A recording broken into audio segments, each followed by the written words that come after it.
தொடக்க காலத்தில் திரு விஜய்க்கு எதிராக விஜய் எங்களுடைய அரசியல் எதிரின்னு சொல்லி பல விஷயங்கள் பேசணும்போது பெரிய அளவில் ரியாக்ட் பண்ணலை. இந்த பக்கம் எதிர்வினை ஆற்றலை திராவிட முன்னேற்றக்கலாம். அப்பப்போ ஆர்எஸ் பாரதி ஏதாவது சொல்லுவார், ஒன்று ரெண்டு அமைச்சர்கள் மேலோட்டமாக சில கருத்துக்களை சொல்லிட்டு கடந்து போயிடுவாங்க. இப்போ தேர்தல் நெருங்க நெருங்க அந்த விமர்சனம் என்பது வருகிறது.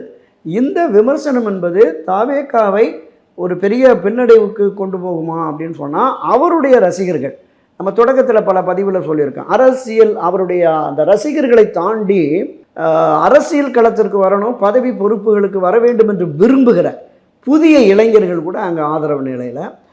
இதுவரையிலும் கிட்டத்தட்ட புரட்சியர் எம்ஜிஆர் தொடங்கிய அந்த 77 தேர்தலில் இருந்து 70-80% பெண்கள் வாக்கு என்பது அண்ணா திராவிட முன்னேற்ற கழகத்திற்கு செல்வி ஜெயலலிதா காலத்திலுமே அதிகபட்சமாக இருக்கும்.